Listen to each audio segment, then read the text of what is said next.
A gente vai continuar falando aqui dessa introdução sobre previsão numérica do tempo, né? E nós vimos, então, na aula passada, nas 2 aulas passadas, né, nós falamos sobre o histórico da previsão. Na aula passada, eu falei com algum detalhe sobre a fábrica de previsão do Richardson, né? É uma história bem bacana. Nós falamos das equações básicas e dentro dessa história das equações básicas, nós tratamos e apresentamos qual é o problema fundamental da modelagem numérica do tempo, né? Nós chegamos, então, no problema de valor inicial, tá certo? Falei de algumas aproximações, né? E falei um pouquinho sobre as primeiras previsões numéricas, como foram, né, qual foi a evolução das previsões numéricas, desde lá da primeira previsão feita à mão pelo Richardson, depois partindo para as primeiras previsões, começaram na década de 50, a primeira simulação hemisférica, né, foi feita em 1950 pelo Jules Charney, depois a primeira simulação global só foi feita na década de 70, tá certo? E com um detalhe, a as simulações feitas pelo Richardson, lá em 1922, quando ele publicou o livro, entre 16 e 22, ele utilizou as equações na sua forma completa. Ah, surgiu aquele problema, né, nos resultados da simulação do Richardson, em que ele identificou uma diferença de 146 HPA numa situação em que, na verdade, não foram observadas lá diferenças significativas no campo de pressão e que geraram, então, né, que o resultado que gerou o interesse pelo problema, lógico que o interesse pelo problema já existia, né, o Richard não tirou isso da cartola, ele estava seguindo, né, uma tendência que era de encontrar formas de resolver as equações primitivas, né, chamadas equações primitivas de forma numérica. Então, introduziu o conceito de diferenças finitas, né, e resolveu o problema dele utilizando esse método. A partir daí, então, surgiram as pesquisas tentando entender os motivos pelo qual a integração dele não deu certo, ou deu uma diferença fora do esperado. Então, para a primeira previsão numérica de tempo, não foram utilizadas as equações primitivas, né, porque não existia máquina suficiente para rodar aquilo na época. Então, o que foi feito, o que o Jules Charney fez, foi simplificar essas equações. A mesma coisa aconteceu com o Rossby na mesma época. O que eles fizeram foi simplificar as equações, eliminando as ondas de gravidade, tá? Eliminando os termos, as ondas rápidas, que era o que causava a instabilidade numérica, né, como a gente falou na aula passada. Mas então, essas primeiras simulações, além delas serem hemisféricas, né, elas só atendiam o hemisfério norte, elas também não levavam em conta fenômenos importantes, que são aqueles fenômenos que dão origem aos sistemas mais severos de tempo em mesma escala, que é o que a gente vai tentar falar hoje. Então, isso só foi aplicado, o retorno às equações primitivas só foi feito muito tempo depois, tá certo? Nós falamos também na aula passada sobre a avaliação dos modelos, né? A qualidade da previsão. Eu mostrei para vocês aqui uma série de skills de modelo. Eu mostrei o skill do modelo do NCEP, falei um pouquinho do modelo do SMWF, falamos também no modelo do CPTEC. E uma coisa que nós vimos quando eu falei do modelo do CPTEC é que, primeiro, a validade da previsão ela não avançou muito assim ao longo da história, lá até 2012, quando o CPTEC ainda apresentava aquela validação, né? Não tinha uma evolução muito grande, apesar do aumento da resolução. A gente vai discutir isso ao longo do curso, por que isso acontece. Mas, de cara, já fica a mensagem para vocês. Aumentar a resolução não significa trazer melhoria para a qualidade da previsão, tá certo? Uma outra coisa importante é que, ao longo dos dias, lá a gente tinha lá uma validade que ia até mais ou menos 7 dias. A partir de 7 dias, o grau de validade, né, o grau de acerto das previsões era muito baixo, de tal forma que não dá muito para confiar em previsões com mais de 7 dias, tá? Isso ainda persiste. Mais uma coisa interessante que a gente tinha naquelas curvas era que existia uma sazonalidade. Em alguns períodos do ano, o grau de acerto é maior, certo? E é justamente o que a gente vai falar hoje aqui nessa aula. Por que que em algumas épocas do ano o grau de acerto é maior? E aí a gente entra na questão da mesoescala. Então, nessa aula, o que a gente vai falar? Vamos falar da melhoria nas previsões, como é que a gente consegue melhorar as previsões, e para isso a gente vai entender os problemas. Vou apresentar primeiro os problemas e mostrar o que acontece dentro desses modelos, e aí a gente vai falar dos modelos de mesoscala, tá? Especificar. Dentro desse assunto também, de modelos de mesoscala, a gente vai falar da resolução dos modelos, tá? Eu vou apresentar um dos problemas que nós temos, tá? Que é a questão, né, de representação dos aspectos físicos, e para representar boa parte desses aspectos físicos, nós temos um problema com a resolução, e eu preciso então de parametrizações, né? Primeira, a gente vai falar de quais são os detalhes dessas parametrizações, alguns desses detalhes, né? E aí, só para, né, trazer uma atualidade para essa ideia da modelagem numérica do tempo, eu vou falar um pouquinho dos computadores mais rápidos do mundo, colocando a nossa situação do Brasil na discussão, que não é uma situação muito boa, né? Então a gente vai começar falando da melhoria nas previsões, né? Como é que isso é possível? Na aula passada, eu mostrei essa figura, que é uma figura que está no livro da Eugênia Kaunay, que mostra aqui, né, a evolução do skill das previsões para as previsões de 36 horas e para a previsão de 72 horas. Aqui o valor de 70 desse S1 score simboliza a previsão inútil, né? O que a gente está olhando, quanto mais distante eu tiver desse valor, né, para valores mais baixos do S1 score, melhor é a qualidade da previsão. Em geral, a gente observa aqui dessa figura, eu comentei na aula passada, para que você consiga obter uma melhora que seja equivalente na previsão de 72 horas ao que você tem na previsão de 36 horas, isso leva aí entre 10 e 20 anos, tá? Então, tenho duas amarrações. Eu melhoro, essa melhora não é passada imediatamente para todos os tempos de previsão, né? Eu consigo uma melhoria melhor lá nos intervalos menores de previsão, né? Quanto mais longa for a previsão, pior vai ser esse resultado. Então, a melhoria na previsão foi obtida, né, nesses dois intervalos de 36 horas e 72 horas, mais ou menos com uma diferença aí de 10 e 20 anos, né, para que você conseguisse atingir o mesmo nível de qualidade. Mas o que a gente observa nessas curvas aqui é que houve uma melhoria ao longo dos anos, tanto na previsão de 36 como na previsão de 72. Aqui até o ano 2000 a gente tinha, né, o que a gente poderia considerar como uma previsão perfeita, né, o índice S1 aqui para a previsão de 36 horas, mas não chegava a ser uma previsão perfeita para o índice até 72 horas, né? Como é que esse índice é obtido?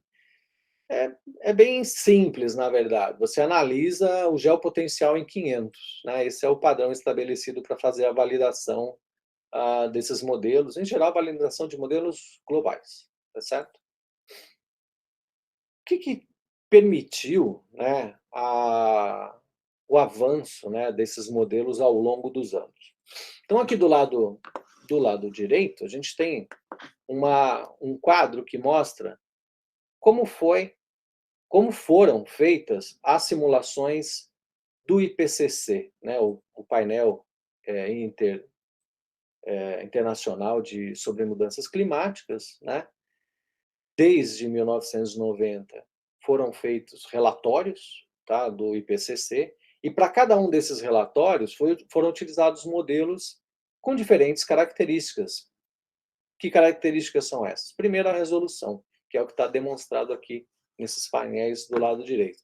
Então, vejam bem, Lá no primeiro relatório, o F aqui de First, né, o First Assessment Report do IPCC, a resolução dos modelos estava na ordem aí de 500 quilômetros, um T21, truncamento 21. A gente falou na aula passada o que era o truncamento triangular. Então, em torno de 500 quilômetros. Tá? Isso na década de 90. Foi o primeiro relatório do IPCC. No segundo relatório, em 96, isso já melhorou bastante. Foi um T42 com 250 quilômetros. No terceiro relatório, em 2001, para 180 quilômetros. No AR4, ficou como em 2007 com uma resolução de 110 quilômetros. E no AR5 de 2013, 87 quilômetros. Então, a primeira coisa que aconteceu, aumento da resolução. Aumento da resolução, eu vou mostrar na aula de hoje, permite uma melhor representação das ondas, né? E a gente está falando aqui de modelos espectrais. Então, permite uma melhor representação dos fenômenos, mais detalhes dos fenômenos. Ondas de menor comprimento de onda são possíveis aí de representar dentro desses modelos. Então, o primeiro aspecto é o aumento na resolução. Um outro aspecto que foi fundamental, e isso desde a década de 70, quando começaram a ser lançados os primeiros satélites meteorológicos. Tá? Por quê? Tem a ver com a melhoria na condição inicial, porque principalmente no hemisfério sul, em que a maior parte do hemisfério é de água, né, são os oceanos, então eu tenho poucas estações para fornecer informações observacionais, né, das variáveis meteorológicas que são necessárias para fornecer a condição inicial do modelo.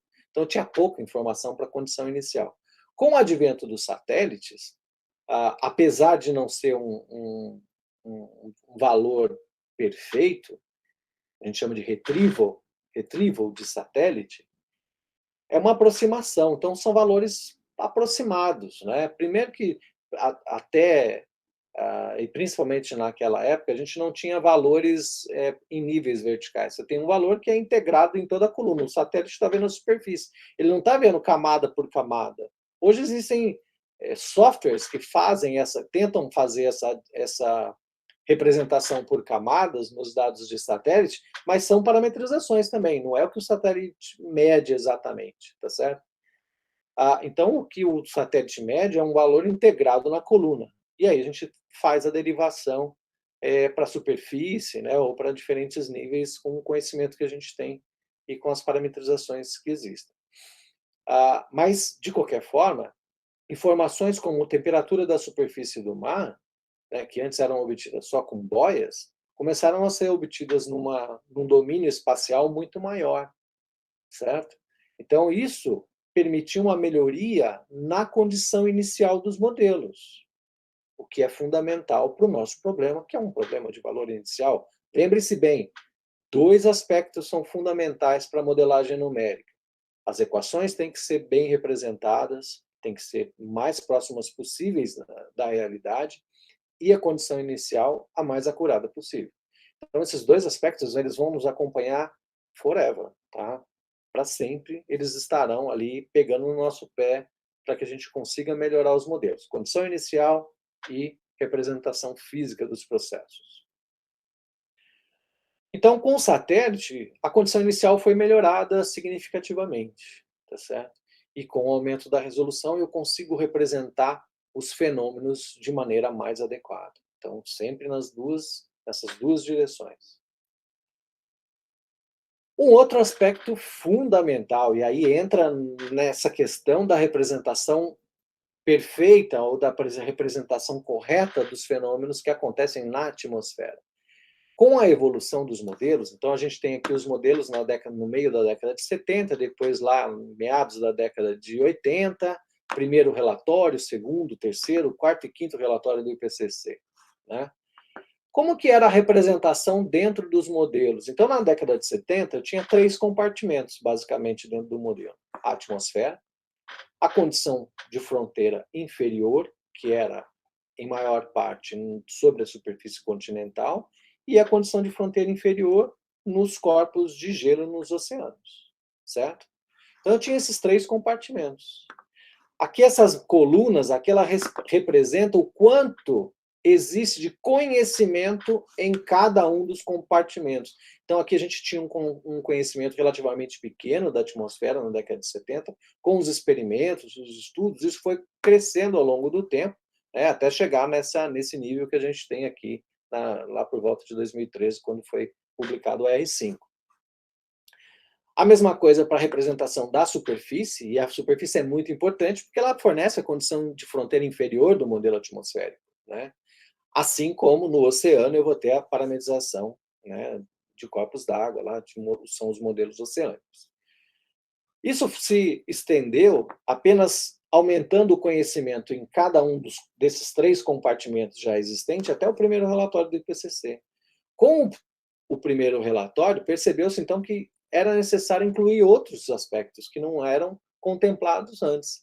E o primeiro desses aspectos foi o efeito dos aerossóis. Isso foi incorporado aqui no segundo relatório do IPCC, tá? No final da década de 90, início dos anos 2000. No terceiro relatório do IPCC, eles acrescentaram mais 2 aspectos que são importantíssimos. Ciclo do carbono, como que acontecem os fenômenos, né, que mudam as concentrações de CO2. E, para isso, fundamental é representar a vegetação de forma correta. E aí entrou, então, o que a gente chama de vegetação dinâmica. O que é a vegetação dinâmica? Se você pegar um modelo de mesoscala, a maior parte dos modelos, a vegetação, como é que a gente interpreta a vegetação? Vou mostrar isso daqui a pouco. Você lê um arquivo chamado de arquivo de uso do solo. E dentro desse arquivo do uso do solo, você tem lá, olha, nesse lugar aqui eu tenho floresta, nesse lugar aqui eu tenho agricultura, nesse lugar aqui eu tenho mata, nesse lugar aqui eu tenho um pântano, e assim por diante. Cada ponto de grade, o modelo vai identificar, através desse arquivo de uso do solo, qual é o tipo de vegetação. Principalmente no hemisfério norte, existe uma sazonalidade muito grande da vegetação, né? Principalmente nas florestas decíduas, né? São aquelas que no período de inverno, elas perdem as folhas, certo? Então, esse aspecto de perder a folha está diretamente ligado ao balanço de carbono. Por quê? No momento em que a planta perde a folha, ela deixa de assimilar CO2. A gente viu isso em agrometeorologia, por exemplo. A planta deixa de assimilar o CO2. Então, nesse aspecto, as concentrações de CO2 naquela região vão aumentar, porque a planta deixa de absorver aquele CO2 que ela absorveria se ela tivesse suas folhas. Tá? Então, isso acontece nas florestas temperadas, né? Principalmente no hemisfério norte. Nas florestas tropicais, a coisa já é mais constante, porque a gente não tem esse desfolhamento, né, que acontece nas florestas boreais, nas florestas tropicais. Então, as folhas são mantidas. Mas, quanto mais distante dos trópicos, né, maior vai ser esse efeito da sazonalidade ou dessas plantas chamadas de plantas decíduas ou plantas caducas, né, perderem as suas folhas, né? Então, esse é um efeito que é fundamental para você entender quando a gente olha lá nas representações das concentrações de CO2, usando a chamada curva de Kelly, a gente observa, né, que você tem a tendência de aumento nas concentrações de CO2, mas sempre tem um ciclo. Então, ela aumenta, diminui. Quando que ela aumenta? Quando eu perco as folhas. Quando é que ela diminui? Na hora que as folhas começam a crescer e assimilar de volta aquele carbono. Tá? Então, isso foi introduzido, né, aqui no terceiro relatório do IPCC. No R4 e no R5 foram introduzidos outros 2 aspectos importantes. Química atmosférica. Então, as reações que acontecem em função da radiação, formação de ozônio, de aerossol orgânico secundário, né, os aspectos químicos na atmosfera foram introduzidos nos modelos, e a evolução do gelo na superfície, tá? O gelo continental, né, essa retração e crescimento do gelo continental que não fazia parte dos modelos anteriormente. Então, isso está ligado com o nível dos oceanos, com a fração, o albedo da superfície, né, que é importante, vai alterar totalmente o balanço radiativo e assim por diante. Então, veja, o que trouxe, né, a melhora do skill, lá do S1 Score, ao longo dos anos. Aumento na resolução e maior ou melhor explicação dos processos físicos envolvidos. Uma das maneiras, como eu mostrei anteriormente, para que a gente possa aumentar melhorar a qualidade das previsões, é melhorar a resolução espacial. Esse é um dos primeiros aspectos. Só que aí, a gente vai aprender isso também ao longo do curso, existe um problema que é a questão do aumento da resolução está ligado com uma diminuição no passo de tempo. Diminuir passos de tempo significa que eu preciso de computadores mais potentes, mais poderosos, para poder fazer essas integrações. Então, isso envolve dinheiro. Também, quando eu vou entrando em escalas menores, né, melhor resolução, maior resolução, eu vou ter que entender melhor os processos físicos que são compatíveis com aquela resolução. Tá? Então, a gente tem que lembrar que as nossas equações elas foram pensadas numa época de baixa resolução. Quando eu vou entrando e que eu tinha um conhecimento muito pequeno dos processos, né? Hoje a gente está entrando em nível subatômico de conhecimento, então as nossas equações precisam acompanhar essa evolução. Significa que, além de incluir menores espaços de tempo, que envolve maior número de cálculos, né? Para chegar lá no final, eu preciso fazer mais contas, eu também vou incluir mais termos nas equações, o que também me faz fazer mais contas. Então, essas duas coisas estão ligadas com o desenvolvimento de computadores, certo? Eu preciso de computadores mais rápidos, que envolve muito dinheiro. Uma das opções para fazer isso é paralelização de códigos. Olha a ideia do Richardson lá de 1922 funcionando.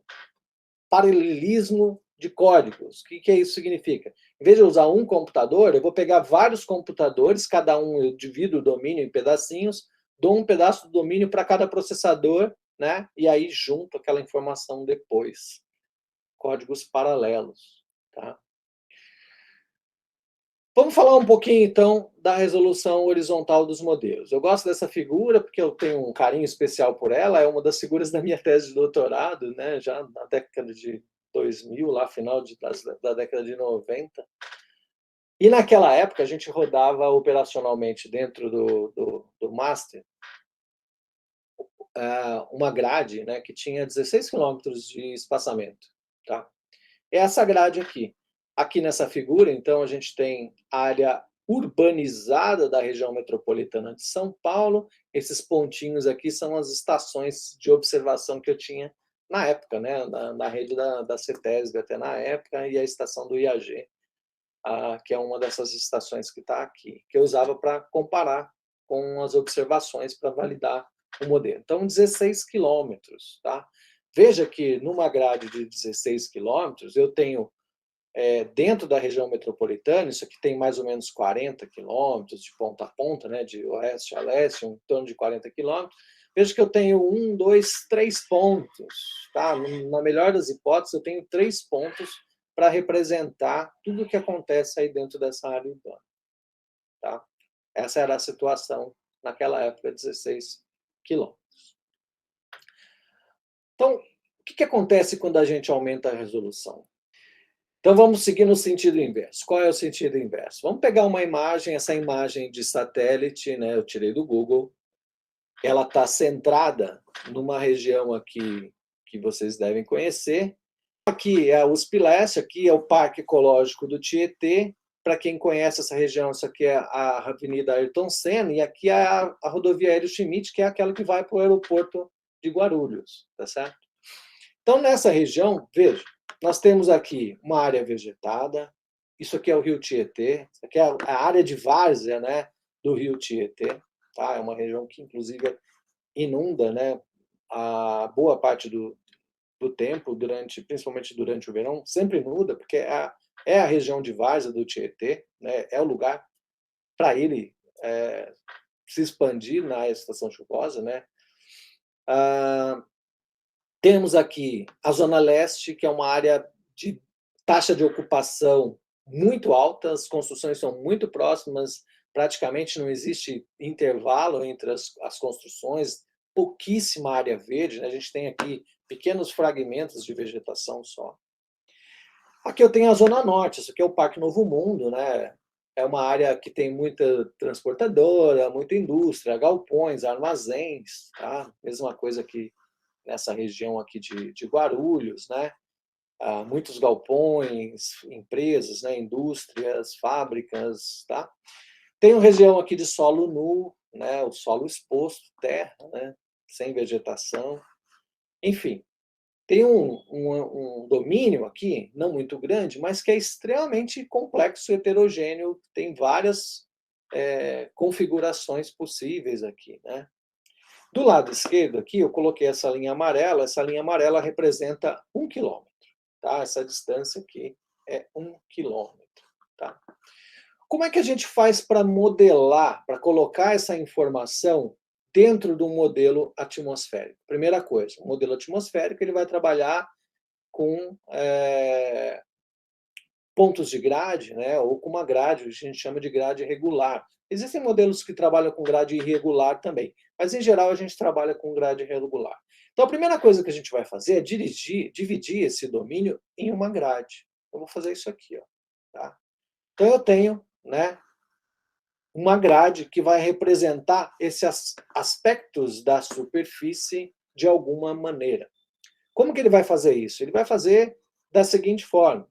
Lógico que existe diferença entre variáveis cinemáticas e variáveis termodinâmicas, mas, enfim, ele vai calcular os termos das equações, aquelas equações que eu mostrei na primeira aula, em cada um desses pontinhos. Ou, às vezes, o que ele faz é calcular no centro do domínio, calcula uma média no volume, que é o que a maior parte dos modelos faz, é calcular uma média dentro desse volume aqui. É o que a gente chama de pontos de grade. Então, esses são os pontos de grade. Essa é a nossa grade.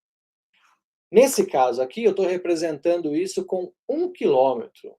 Para vocês terem uma ideia, e eu falei isso nas aulas passadas, no Brasil, o modelo que trabalha com maior resolução, cobrindo toda a América do Sul, é rodado no CPTEC com um espaçamento de grade de 5 quilômetros. Tá? 5 quilômetros. Então, está longe disso. A gente está falando de 1 quilômetro. Só vou rodar isso em grandes centros de computação do mundo. Tá? Estados Unidos, Japão, enfim, China, né, onde o pessoal tem grandes computadores. Aqui a nossa realidade é um pouco diferente. Tá? Vou mostrar lá no finalzinho da aula. Então, 1 quilômetro. Vamos pensar, então, otimismo, que a gente pudesse integrar nossos modelos falando com um espaçamento de grade de 1 quilômetro. Como seria essa representação dentro do nosso modelo?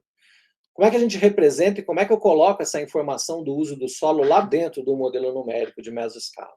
A gente vai fazer o seguinte, cada gradezinha dessa aqui, cada ponto de grade, ou cada pixel aqui da imagem, né, vai ter 1 por 1 quilômetro de explicação aqui, né, de espaçamento.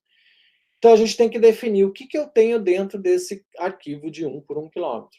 Então, eu vou pegar e identificar o que é isso aqui. Isso aqui é uma área urbana. Então, eu vou dizer para o modelo, esse lugarzinho aqui é uma área urbana. Vou fazer a mesma coisa aqui para esse ponto de grade. Aqui eu vou dizer que, né, vamos botar aqui, ó, eu tenho muita terra aqui, solo exposto, então aqui eu tenho um mix, né, de área urbana e solo exposto, então o que é a predominância? O que eu mais tenho ali? A maior parte é área urbana. Aqui já a maior parte é solo exposto. Aqui, nesse outro ponto de grade, vejo que a cor mudou um pouquinho. Por quê? Porque eu tenho um outro tipo de urbanização, mais com construções maiores, de mais grande porte, e assim por diante. Eu vou fazer isso, né, em cada pontinho de grade desse daqui, eu vou atribuindo uma classificação. Olhando para quê? Para a predominância do uso do solo naquele ponto de grade. E vou fazer isso para a grade toda, de tal forma que todos esses detalhes que nós temos aqui dentro dessa imagem, que mostra aqui orientação de rua, forma do telhado, distância entre uma casa e outra, curvas do rio, arvorezinhas, grama, campo de futebol, né? Tudo isso vai virar um arquivo que a gente chama de altíssima resolução. Olha o que é altíssima resolução. É isso aqui, ó. Então, aqui eu tenho predominância de água, aqui eu tenho vegetação, aqui eu tenho área muito urbana, aqui eu tenho uma área suburbana, aqui eu tenho solo nu. Eu vou fazer isso para todo o domínio. Então, todo aquele detalhamento que eu tinha originalmente vira o que a gente chama de arquivo de altíssima resolução. 1 quilômetro. 1 quilômetro, 30 segundos de arco. Né? Que agora não é mais um prédio para uma rua orientada no sentido leste-oeste, noroeste-sudoeste, não interessa mais a orientação da rua. Ele virou aqui um pixel urbano, um pixel vegetado, um pixel que é um corpo d'água. E é assim que o modelo identifica o arquivo de uso do solo. Para vocês terem uma ideia, o arquivo do USGS, do IGBP, tem 1 quilômetro. Então é isso que ele mostra para a gente. É considerado, né, um arquivo de altíssima resolução. Agora, vamos tentar trazer isso para a nossa realidade, que não é 1 quilômetro, é algo da ordem de 4, 5 quilômetros. Eu vou pegar aqui 4, porque eu sempre uso essa relação de 4 nas minhas simulações. Então, como é que eu passo de 1 quilômetro para 4 quilômetros? Eu vou pegar, então, 1, 2, 3, 4 pontos de grade, 1, 2, 3, 4 pontos de grade, então 4 por 4, vai virar um único pixel com uma informação de 4 quilômetros, que é alta resolução, tá? Detalhe, é alta resolução. Como é que fica isso? Então, eu vou pegar e vou avaliar qual é a predominância dentro desses 4 por 4 quilômetros e vou converter isso em um único ponto em alta resolução, que é 4 quilômetros. Então, todo aquele detalhe que eu tinha, olha só que coisa, né? Todo aquele detalhe que eu tinha de ruas, de prédio, construção, alta densidade, virou vegetação. Olha só que coisa louca. Tá? Virou vegetação. Perdi toda aquela explicação. Do lado aqui eu tenho um ponto urbano, eu vou fazendo isso, né?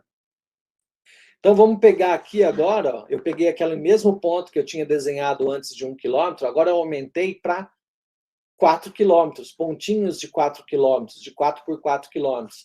Estou pegando uma área bem maior, já aparece o aeroporto aqui, ó, área urbana, área urbana. Vou fazer a mesma coisa, então, para esse ponto aqui, né? Então, eu tenho, né, vou diminuir aqui a explicação, isso vai ser um ponto urbano, isso aqui vai ser talvez um ponto vegetado, sei lá, nem sei o que vai sair aqui, mas alguma coisa nesse sentido. Se a gente reduzir, então, agora de 4 para 16 quilômetros, que era aquela grade que eu mostrei para vocês no começo, 16 quilômetros, né? Eu vou ter alguma coisa assim, ó, tá aqui lá o local que eu tinha identificado 1 quilômetro, e aqui eu tenho grades, uma grade com 16 por 16, mostrando aqui essa região, que é a região urbana aqui de São Paulo. Como é que o modelo vai enxergar isso? Assim, ó.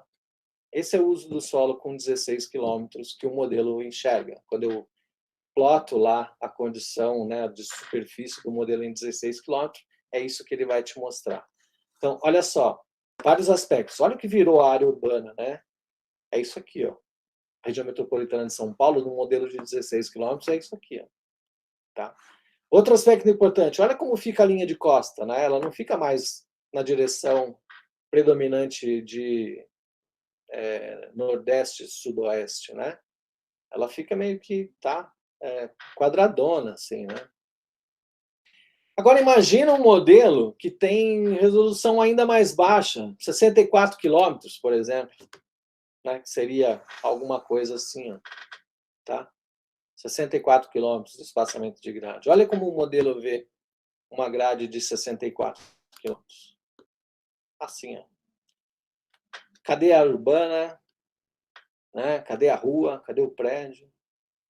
Então, veja, quando a gente vai perdendo resolução, a gente vai perdendo a informação da superfície. Eu perco aqueles detalhes, não interessa mais, né? Então, esse é um motivo, né, pelo qual a gente precisa de modelos de mais alta resolução. E eu mostrei ali a horizontal, mas a mesma coisa acontece na vertical. Por quê? O modelo numérico é uma estrutura tridimensional. Então, eu tenho pontos de grade na horizontal e na vertical. Então, eu formo esse, né, esse cubo aqui, esse cristal aqui, né, igualmente espaçado, né, na vertical e na horizontal, tá? Então, a mesma coisa que eu fiz para a horizontal, eu tenho que pensar na vertical. Vou fazer a mesma coisa. Estou trabalhando com modelo de pontos de grade, modelo de diferenças finitas. Então, vou fazer uma grade na horizontal e na vertical. Na vertical, eu tenho todos esses aspectos aqui para representar, mas o que eu vou fazer é, a primeira coisa, pôr uma grade aqui nesse negócio. Tá? Então, vou representar toda a estrutura vertical da atmosfera em pontos de grade. Então, eu tenho, né, essa situação. Veja que aqui, com essa resolução, que eu coloquei uma resolução relativamente baixa, eu vou ter que representar coisas extremamente pequenas, como partículas, a radiação solar, nuvens, neve, tempestades, fluxos de calor, onda longa, onda curta, né? Tudo isso tem que representar aqui. Então, como é que eu melhoro essa representação? Vou fazer o que a gente fez, que eu mostrei ali agora, em relação à horizontal. Eu aumento a resolução. Vou fazendo, então, resoluções cada vez maiores, né, melhores. Vou melhorando essa resolução. Agora, olha a diferença em número de cálculos que a gente vai ter que fazer, certo? Então, aqui eu tinha uma quantidade X de cálculos aqui. Quando eu aumento a resolução, eu aumento também o número de cálculos. Se eu aumentar ainda mais a resolução, eu aumento ainda mais o número de cálculos e assim por diante. Tudo bem, ó, minha nuvem agora, que eu tinha a nuvem que eu tinha aqui, essa tempestade, ela vai ficar muito melhor representada. Só que eu tenho muito mais pontos de grade para representar. Então eu preciso de menor espaço de tempo, muito mais pontos para calcular. Então esse é o desafio, tá? Esse é o desafio. Pergunta: aumentar a resolução temporal e espacial, porque as duas coisas estão ligadas, é suficiente para produzir melhores resultados? Né? Então, a gente passar aqui, se eu chegar aqui nessa situação em que eu consigo ver detalhes, eu consigo melhorar a previsão, né? Consigo melhorar o resultado dos modelos? Então, uma representação assim, né? Tá? Que eu tenho 1 quilômetro, altíssima resolução, consigo ver corpos d'água, vegetação, área urbana, suburbana. E a resposta é óbvia, né? Não, não consigo. Por que eu não consigo? Por quê? O aumento da resolução ele tem que ser seguido por uma melhor representação nos aspectos físicos daquela resolução, daquela nova resolução. Tá? Como é que a gente consegue isso aí? É muita pesquisa. A gente precisa medir, colocar instrumentos, conhecer coisas novas, né? Entrar ali em detalhes que antes a gente não tinha. Tá? Existe um outro aspecto que é importante, a gente está falando de problema de valor inicial. Então, eu preciso, quanto melhor a condição inicial, melhor. Só que tem um problema. Eu tenho um conjunto de equações que precisa atender dois critérios. Uma das condições que eu falei lá, problema de valor inicial, é que a solução exista, condição de existência. Uma vez que essa solução exista, eu preciso garantir que essa solução seja única. Tá? Então, essa condição está ilustrada aqui nessa figura. Eu tenho aqui uma equação muito simplesinha. Y é igual a C vezes Z elevado a menos AT. Tá?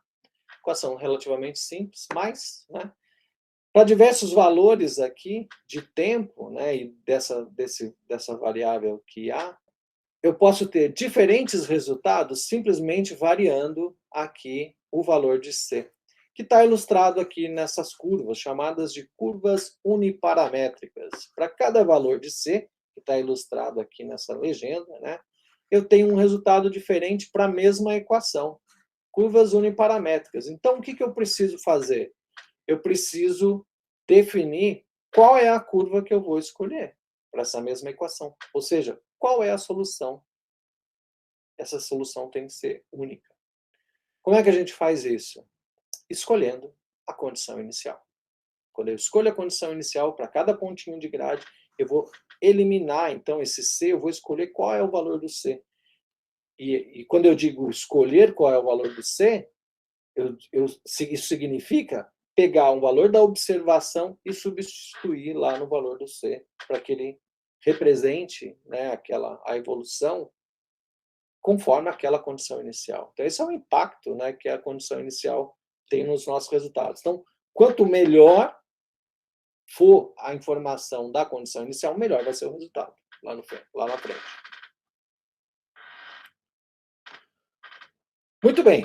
Então, o que são esses modelos de mesoscala, né? Algumas definições e peculiaridades importantes.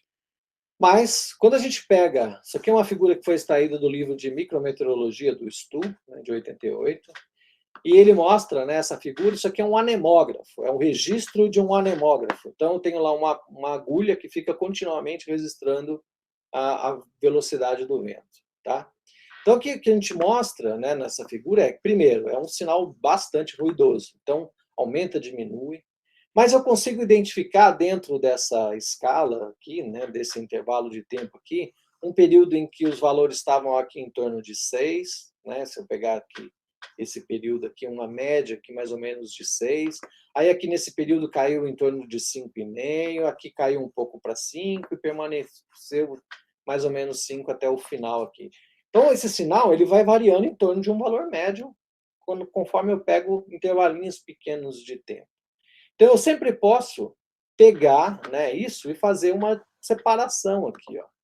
Então, eu vou pegar um valor médio e eu tenho o valor em cada instante de tempo como sendo um desvio dessa média. Né? O valor médio, eu vou ter um desvio dessa média, vai ser igual ao sinal. Então, eu sempre posso separar o escoamento em estado médio e instantâneo. Tá?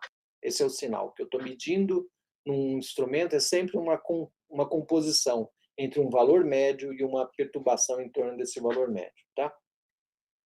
Muito bem. Se a gente aplicar um procedimento aqui, chamado de transformada de Fourier nesses sinais, eu vou obter uma figura, que é essa figura aqui também, está lá no estudo, chamada de densidade espectral ou intensidade espectral relativa, tá? Densidade espectral. O que ela mostra? Eu vou pegar aqui, ó, a gente olha nesse sinal, eu vejo que eu tenho ondas de diferentes comprimentos de onda aqui sobrepostas. Tem várias frequências nesse sinal. O que a análise, a transformada de Fourier faz? Ela obtém cada ondinha que está contida aqui dentro desse sinal. E vou contar, olha, eu achei essa onda X, ela aconteceu 10 vezes. Então, a onda X tem uma frequência relativa a 10. Tá? A onda Y, a onda Y tem uma frequência relativa a 50. Então, eu coloco lá na densidade espectral, aconteceu 50 vezes. Eu vou fazendo isso por um intervalo infinito aí de frequências. Tá? Quando eu ploto esse resultado, então, isso diz o seguinte, olha, nesse caso, olha, eu tenho essa frequência aqui de 0,01 de ciclos por hora acontecendo Y vezes, né? Essa outra frequência aqui de 1 acontece pouquinho, menos vezes. Essa frequência de 100 acontece, né, metade aqui, 50% das vezes. Então, eu monto esse gráfico chamado de densidade espectral. E aqui a gente, quando você faz isso naquele gráfico lá, mostrado ali do anemógrafo, a gente consegue identificar duas escalas muito claras, dois picos muito bem definidos. Né? O que a gente chama de escala sinótica ou de grande escala, está aqui, são as ondas de mais baixa frequência, são os fenômenos maiores, grandes comprimentos de onda, pequenas frequências, né? As frequências mais baixas. Aqui está a grande escala, tá? Os fenômenos maiores. O segundo intervalo que a gente identifica é onde eu tenho aqui as pequenas escalas, a escala turbulenta, a microescala. Aqui é onde trabalha a meteorologia dinâmica ou a meteorologia sinótica. Aqui é onde trabalha a micrometeorologia. Tá? E veja que entre essas duas coisas que não estão desconectadas, eu tenho um gap espectral aqui. Um gap de energia, uma região em que eu tenho frequências muito baixas. Essa região que conecta, então, a microescala e a grande escala é o que a gente chama de mesoescala. Aí você fala, pô, então mesoescala não tem muita importância, é uma frequência muito baixa. Não é isso. Tá? Acontece que, em longas escalas de tempo, a ocorrência ali é pequena. Isso não tem nada a ver com intensidade dos fenômenos. Vou dar um exemplo aqui. Um dos fenômenos que está aqui dentro são linhas de instabilidade. Um outro exemplo de fenômeno que está aqui dentro são tornados, certo? Então, vejo que são fenômenos extremamente intensos, mas que ocorrem com uma frequência menor, tá? É isso que quer dizer. Então, essa é uma figura adaptada do artigo do Orlansky, de 1975, que nos permite, e essa figura é muito importante para nós em modelagem numérica, tá? Em todos os níveis. Por quê? Com essa figura, eu vou conseguir fazer uma coisa muito importante, que é tentar resolver o problema do Richardson, lá em 1922, que é o seguinte. Lembram-se que eu falei que existe uma relação entre tempo e espaço, certo? Primeiro, eu preciso saber qual é, e eu vou mostrar daqui a pouquinho, qual é a escala necessária, a resolução necessária para que eu consiga representar um fenômeno. Então, aqui nessa tabela do Orlansky, eu tenho aqui, ó, diferentes fenômenos e as escalas horizontais desses fenômenos. Primeira informação que eu tenho, tá? Então, por exemplo, aqui eu tenho micrometeorologia, os fenômenos de turbulência, turbulência isotrópica, turbulência mecânica, plumas na camada limite superficial, os dust devils, né, e termos. Dust devil é aquele tornadinho de poeira que a gente vê no fundo do quintal, né? Tem muitos vídeos na internet de dust devil em festas, por exemplo. Legal porque sai arrastando cadeira, cortina e tudo mais. Termas, o que são as termas? Termas são aqueles, quando você olha num dia muito quente, no asfalto, você vê o ar assim meio, né, mexendo ali, aquele negócio são as termas subindo, ar quente de baixo para cima, né, sendo conduzido na atmosfera. E os wakes são os rastros deixados pela turbulência no fluido. Um exemplo, quer ver? Quando um barco passa na água, ele deixa aquela marca, né, aquelas ondinhas. Aquilo é um wake. O avião, quando ele passa no céu, ele também deixa um rastro. O pessoal, o piloto sabe disso. O pessoal de aviação chama isso de esteira de turbulência, né? A esteira de turbulência é o wake, tá? É o rastro deixado por um corpo cruzando um fluido, tá? Camada limite, nuvens cúmulos de bom tempo, por exemplo, ondas de gravidade, são fenômenos que estão aqui entre 200 metros e 2.000 quilômetros. Tempestades estão na ordem de 2 a 20 quilômetros, efeitos urbanos, ilhas de calor, né, ondas de gravidade interna. Aí eu passo aqui para uma escala maior, entre 20 e 200 quilômetros, onde eu tenho JAPs de baixo níveis, CCMs, linhas de instabilidade, efeito topográfico. E no extremo superior, aqui eu tenho sistemas frontais e furacões com escalas acima de 200 quilômetros. Então, assim, a pergunta que a gente vai fazer é: o que eu vou estudar? Eu vou estudar poluição atmosférica em São Paulo. Qual é a resolução que eu tenho para estudar esse fenômeno? Eu venho aqui na tabela do Orlansky e vejo, ó, efeitos urbanos. Então, eu vou ter fenômenos aqui que vão de 2 a 20 quilômetros. Então, eu já sei qual é o espaçamento de grade que eu vou usar, 2 quilômetros. Aí, sabendo do espaçamento de grade, eu consigo definir qual é o passo de tempo, e a gente vai aprender isso mais para frente. Mas é mais ou menos assim que funciona. O que é um modelo de mesescala, então? É um modelo de previsão numérica do tempo que tem algumas características específicas. Primeiro, a resolução horizontal e vertical tem que ser suficientemente alta para prever esses fenômenos meteorológicos de mesescala, né? Então, aquilo que eu falei, os modelos lá nas primeiras simulações, eles eliminavam com elementos, né, das equações que eram importantes para representar os fenômenos de mesescala. Então, a resolução horizontal e vertical tem que ser suficiente para representar os fenômenos que eu quero representar. Então, o que eu faço? Olho ali na tabela do Orlansky, mais ou menos qual é o fenômeno que eu quero estudar, olho ali qual é a escala, então já tenho uma ideia de dimensão horizontal, né, e vertical desse fenômeno. Os fenômenos muitas vezes são forçados pela topografia, né? Ou com a linha de costa, né? E levam à convecção. Tá? Então, eu preciso ter uma boa representação desses aspectos. Topografia é extremamente importante para modelos de mesescala. Então, a mensagem é: eu tenho que ter uma boa representação da superfície. Aquela figurinha que eu mostrei lá, que eu fui degradando, na verdade, a gente precisa ir no sentido contrário, de cada vez mais aumentar a explicação, tá? Existem vários desafios, né, para esses modelos de mesoscala. Por quê? É onde estão os maiores desconhecimentos. Na mesoscala, na microescala, à medida que você vai aumentando a resolução, significa que eu vou diminuindo as dimensões do problema, eu preciso conhecer melhor aquele problema, tá? Eu sempre gosto de citar esse exemplo, apesar de ele ser um pouco velho, mas se a gente olhar para a evolução do átomo, né? O que era o átomo antigamente? Era uma partícula indivisível. Aí, essa partícula indivisível, que deu o nome, inclusive, ao átomo, né? Descobriu-se depois que ela era composta de prótons, elétrons e nêutrons.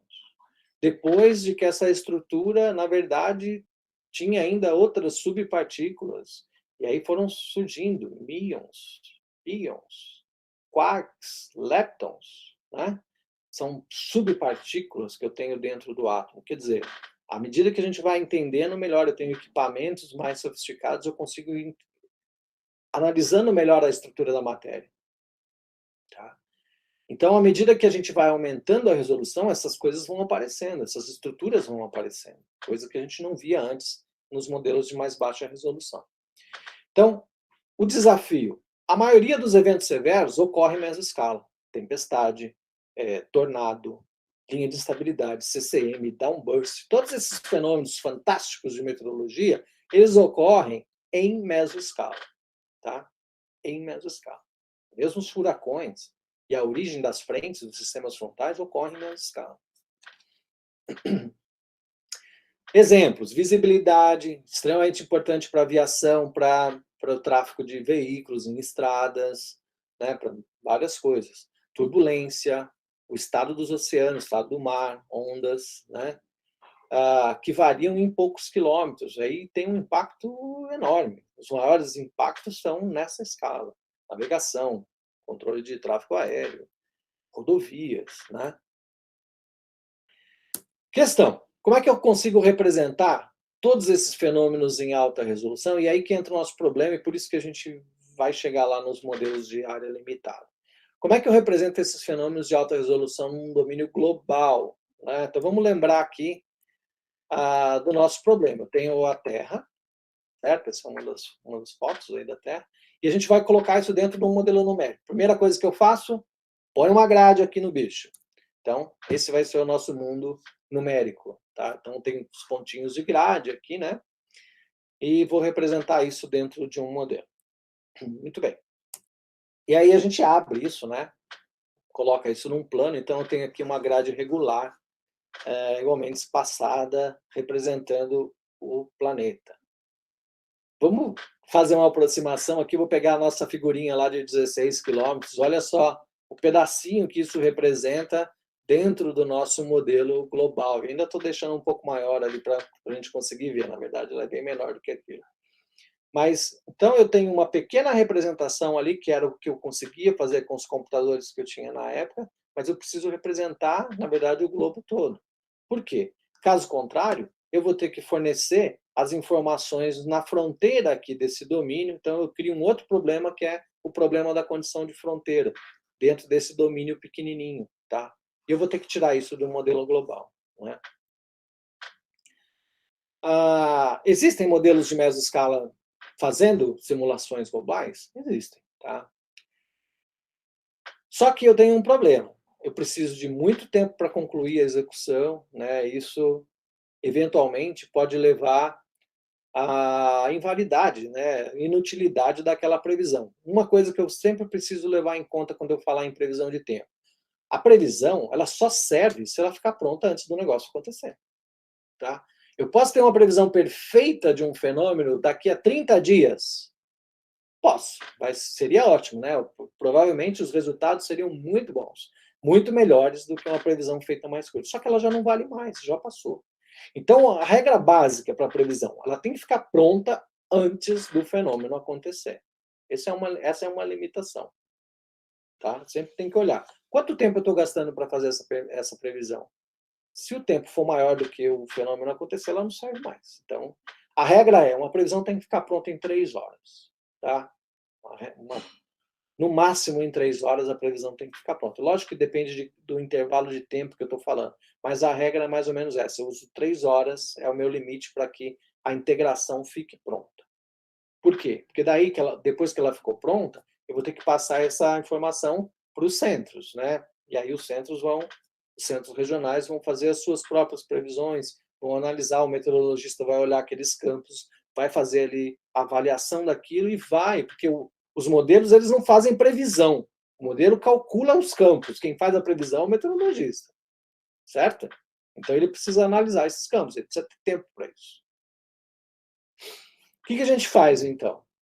Uma das maneiras que a gente tem, então, para resolver essa questão é usar os chamados modelos de área limitada ou os modelos regionais. Eu pego aqui um domínio global, vou pegar só um slice, só um pedacinho aqui desse modelo global e vou integrar lá no centro regional apenas uma parte do domínio. Tá?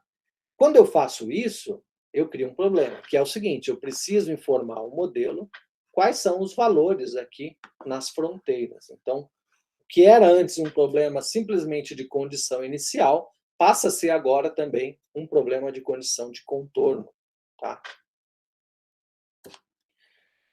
Existem alguns tipos de modelo que são globais, né, e que podem ser utilizados como modelo regional. Esse aqui é um exemplo, o Hollande. E por que eu estou citando esse exemplo? Porque ele é uma variação do Brahms, tá? Ou do Rames. Né? O Hollande, a ideia do Hollande é ser um modelo acoplado, oceano e atmosfera, mas ele usa essa configuração de grade, que é chamada de ecosaedro. Tá? Isso evoluiu para triângulos, né? Mas é mais ou menos a forma como ele faz. Então, ele tem vários triângulos aqui, ou icosaedros, e eu aumento a resolução nos locais de interesse. Tá? Para vocês terem uma ideia, eu e a professora Maria Assunção, nós tivemos um aluno, o Mercel Santos, que fez o doutorado dele usando o Hollande, e ele fez downscaling, né, dentro do modelo global, ele chegou até 180 metros com o Hollande, tá? Trabalhando numa integração que era com o modelo global, mas com foco na Amazônia, tá? Para estudar brisa fluvial, brisa de rio.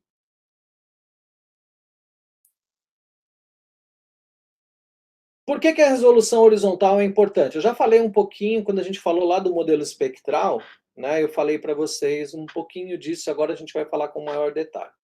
Quando eu entro com um modelo em pontos de grade, esse modelo tem um determinado espaçamento entre um ponto e outro. Eu já falei para vocês quando eu expliquei lá o que era o truncamento, né? O T62 lá, o que significava isso, como é que eu represento uma onda. Primeira coisa, a gente precisa, no modelo espectral, a gente tem, né, o que é a representação do modelo espectral, um modelo que trabalha com um espectro de frequências. Eu tenho várias ondas, né, um sinal, já falei isso hoje, o sinal ele é composto de várias ondinhas, eu tenho uma soma de ondas de diferentes comprimentos de onda. Né? E para representar uma onda, eu preciso pelo menos de 3 pontos. Tá? 3 pontos para representar um comprimento de onda completo. Então, a distância entre esses 3 pontos vai determinar qual é a onda que cabe aqui. Tá? Como é que isso acontece? Vamos pegar aqui um exemplo. Eu falei 3 pontos, mas em geral a gente precisa de mais do que isso. Né? E eu vou mostrar por que a gente precisa de mais de 3 pontos. Então, vamos pegar aqui um exemplo. Vou pegar uma grade que tenha um determinado número de pontos, mas eu quero representar aqui uma onda de 200 quilômetros. Então, eu sei que para representar uma onda de 200 quilômetros, eu preciso de pelo menos 3 pontos. Então, está aqui 1 ponto, 2 pontos, 3 pontos. Significa que para representar essa ondinha de 200 quilômetros, o espaçamento de grade é metade disso. Tá?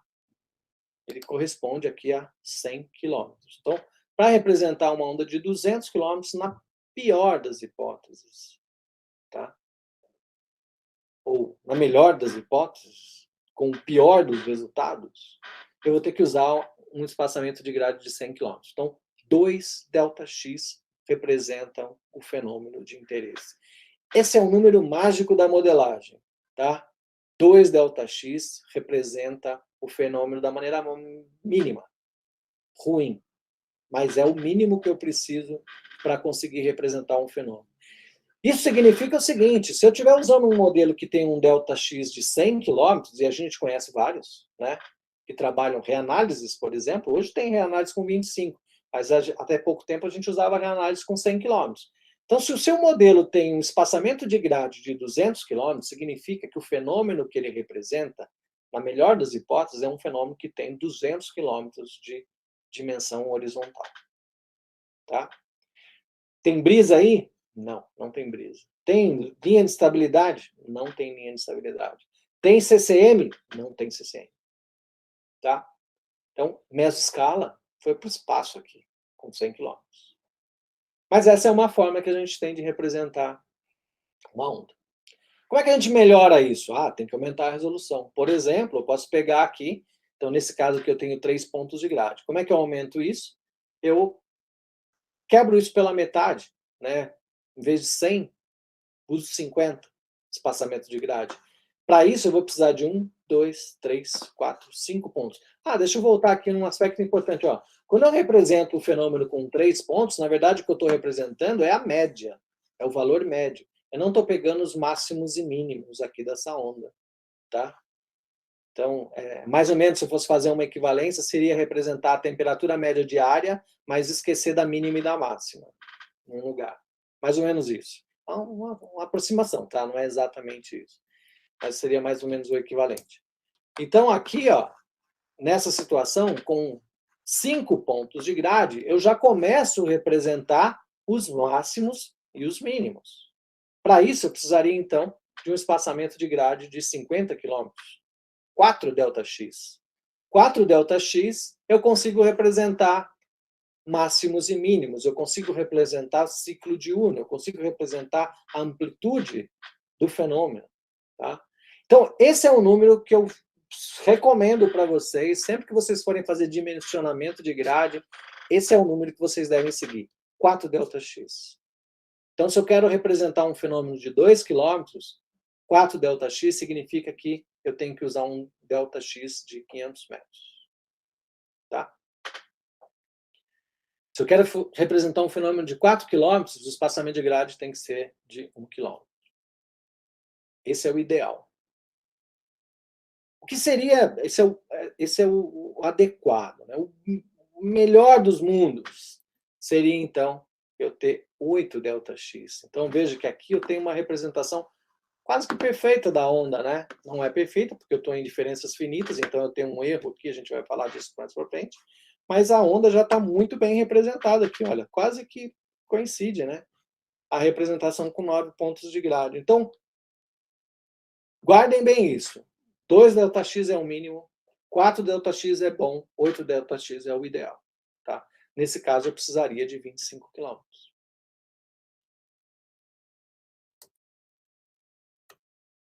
A mesma coisa na vertical. Na aula passada eu falei lá da resolução vertical do modelo, né? Eu falei para vocês do modelo do CPTEC, que até na década de 90, 2000, ele usava um trocamento T62, L28. O que significa isso? L28 significa o número de níveis na vertical. E esse número de níveis na vertical eu posso usar de diferentes formas. Uma das formas mais utilizadas nos modelos de mesoescala é a chamada grade telescópica. O que é a grade telescópica? Eu começo com um espaçamento de grade pequeno aqui na superfície. Por quê? Porque eu quero um espaçamento bem pequenininho para representar a turbulência. A turbulência está próxima da superfície. Né? Quanto mais próximo da superfície, maior a resolução que eu preciso. Então, eu começo com um ΔZ aqui e vou aumentando a cada nível aqui por um fator, 1.2, por exemplo. Então, significa que o primeiro nível é 100 metros, o segundo nível vai ser 120.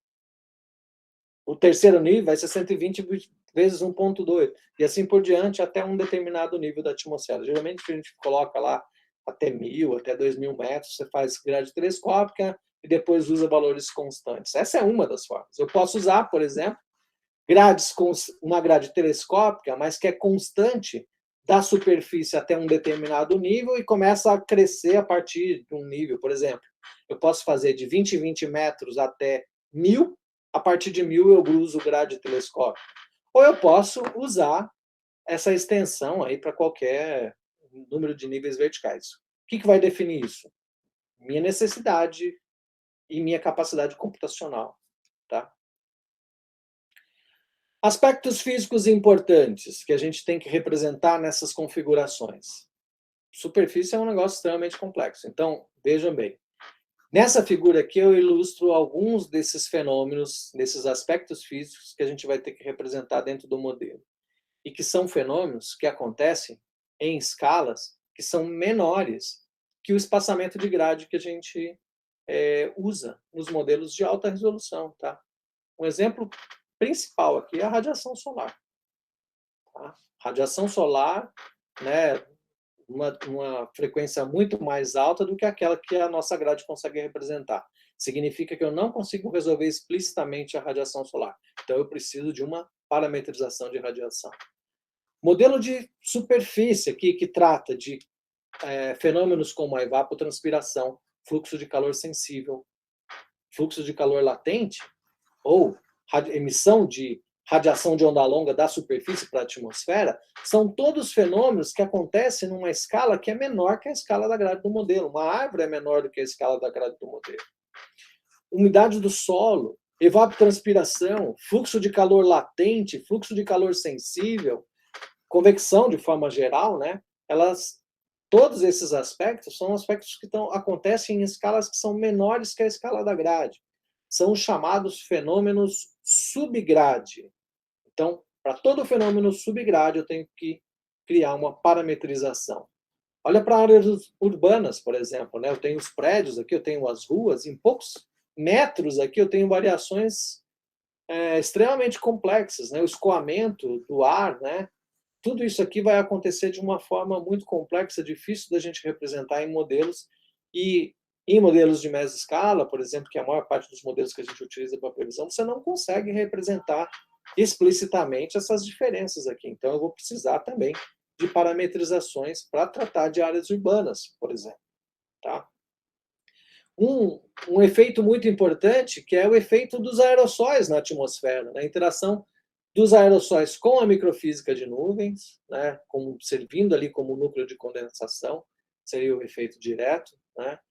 E a radiação solar atuando, né, em cima desses aerossóis, que vai ter um efeito que é indireto, né, na atmosfera.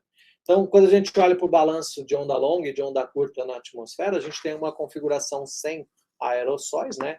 Principalmente aqui nos balanços dos fluxos de superfície, vai mudar, porque eu tenho alteração aqui na microfísica de nuvens, então eu altero esse balanço quando eu insiro ali aerossóis. Então, eu vou precisar de uma parametrização para representar os aerossóis. Olha como muda, né? Eu tinha 51 unidades chegando aqui na superfície, quando eu coloco aerossóis, só chega a 45, porque o resto fica retido aqui na atmosfera. Então, eu vou mudar os fluxos de calor na superfície, de calor latente, calor sensível. Essa alteração ela é modificada quando eu coloco aerossóis na atmosfera. Isso vai fazer toda a diferença, tanto para a previsão de tempo, como para a previsão de clima, e principalmente para a previsão de clima, certo? Então, para representar tudo isso, gente, a gente precisa de computador muito rápido, tá? Todo ano eu faço esse levantamento, eu faço isso uma vez por ano, que é ver qual é o computador mais rápido do mundo, né, na época do que a gente fala aqui nessa disciplina. E todo ano eu tenho surpresas assim interessantes, né?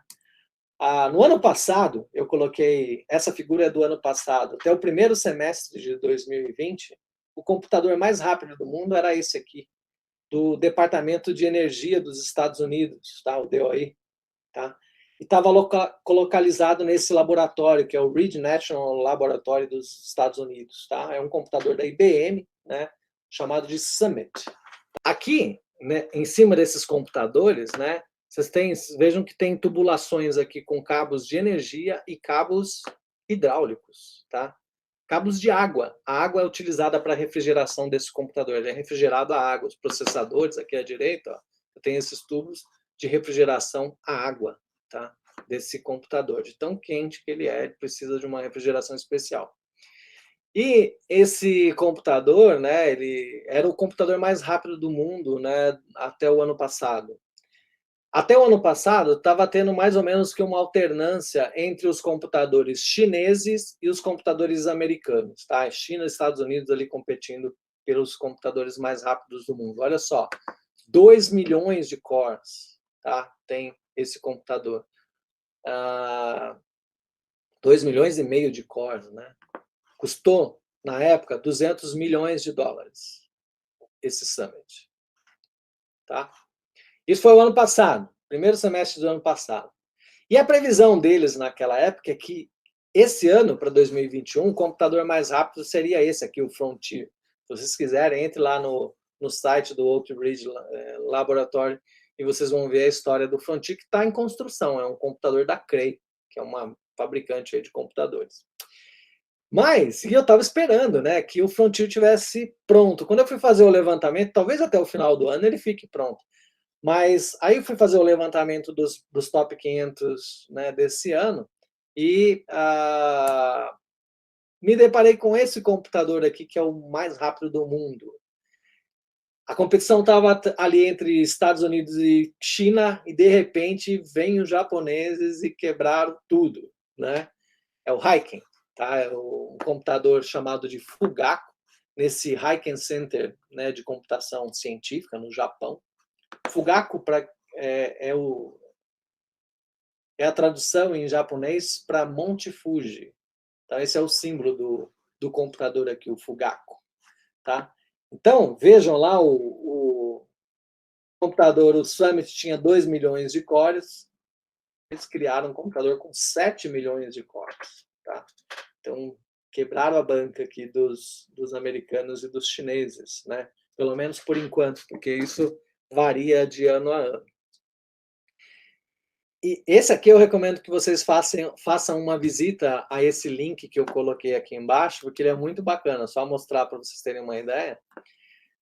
Eles têm toda uma animação aqui, né? Você tem uma animação em 3D de como está disposto, né, esse sistema de computadores. Então, você pode brincar aqui, ó, tá? Se você quiser ter uma animação, você pode pedir para ele fazer um passeio aí para você, né, em torno do laboratório. Então, são 3 andares, 3 níveis, né? O primeiro nível é onde estão os computadores, o nível de baixo é onde estão os sistemas de ar-condicionado, esse é refrigerado por baixo aqui, entre um nível e outro. E o terceiro nível é a parte elétrica desses computadores. Então, tudo meio escondidinho. Você consegue ver tudo isso ali dentro dessa animação. Então, depois, sugiro que vocês deem uma passeada aqui para vocês verem que bacana que é esse computador, né? Preço do bichinho, 1 bilhão de dólares, né? 1 bilhão. O Summit foram 200 milhões. Esse computador aqui custou 1 bilhão de dólares, tá? Então é muito dinheiro investido em computação. Coisa séria, não é brincadeira, não é palhaçada, né? Igual em alguns países que a gente conhece. Muito bem. E uma coisa que é muito legal aqui, não deixem de visitar o subsolo, o último subsolo aqui do sistema. Deixa eu ver se eu vejo as camadas aqui. Aqui, ó. Achei. Que é o seguinte, a gente tem que lembrar que o Japão é um lugar onde tem muito terremoto, muito sismo, né? Então, toda a estrutura desse computador foi construída, todo esse prédio, esses 3 andares, foram construídos em cima de uma estrutura que suporta sismos. Então, pode ter terremoto, tudo que esse negócio está bem instalado ali, a princípio não vai ser destruído. Então, a preocupação, né, dos japoneses com essa questão dos terremotos.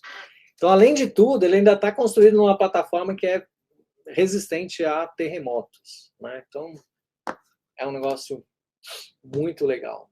Vão lá depois, deem um passeio lá para vocês verem esse computador que é muito legal. Para quem gosta de computação. 1 bilhão de dólares, né? Precinho do bicho. Então, aqui o Summit já caiu para segundo. Depois do Summit, tinha lá um outro computador do DOI também, que é o Sierra. está nesse Lawrence Livermore Laboratory, na Califórnia, né? Com 1.500.000 cores. E depois vem o chinês, que é o Sunway, né? Que está no laboratório de supercomputação lá da China. 10 milhões de cores, né? Um outro computador que já foi o mais rápido do mundo, o Tianhe, esse 2A, também foi um computador que custou 390 milhões de dólares, né? Veja que o preço está aí, né? Da ordem de 200 milhões para cima. E tem esse outro aqui, que é o computador mais rápido instalado numa universidade, tá? Na Universidade do Texas, né? Que é o Fronteira, tá? Um computador que custou 60 milhões de dólares, né? Eu gosto desse, que custou 100 milhões de dólares. Por muito tempo ele foi o mais rápido do mundo, o Titan, né? Também nessa configuração, foi um dos primeiros que tinha essa configuração de espalhamento aí de máquinas, né? Então, um computador bem bacana. E aí vamos para a realidade brasileira, tá? Eu esqueci de atualizar qual é a colocação. Eu nem sei se ele ainda está na colocação dos computadores mais rápidos do mundo. Mas o computador mais rápido do Brasil, tá? Eu não lembro qual é, eu esqueci de atualizar aqui a classificação dele no top 500, é esse computador da BUL, que está no LNCC, o Laboratório Nacional de Computação Científica, que fica em Petrópolis, no Rio de Janeiro. É o Santos Dumont, tá? É um computador da BUL. Que é esse pequenininho aqui, olha quantos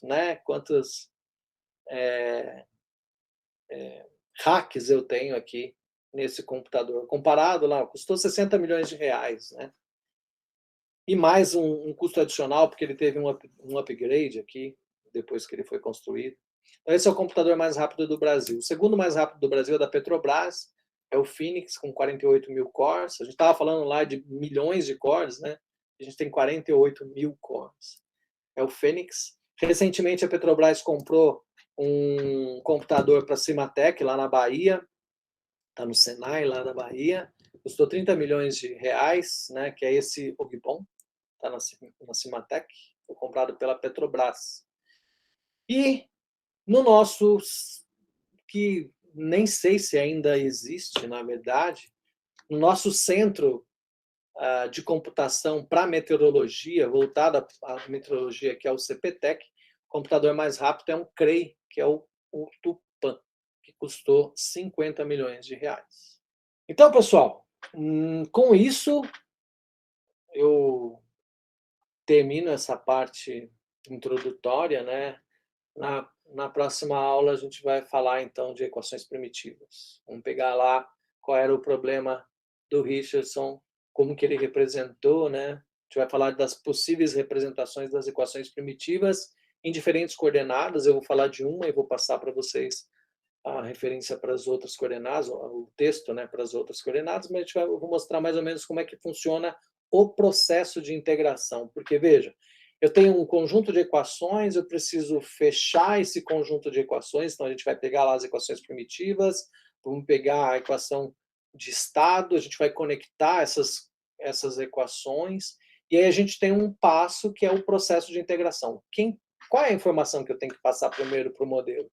Eu tenho que formar a pressão, tenho que formar a temperatura, o vento, o que eu preciso falar para o modelo primeiro? Calcula isso, depois calcula isso. Então, qual é essa sequência? Qual é o processo de integração? Tá? Então, a gente vai falar disso na nossa próxima aula. Tá bom?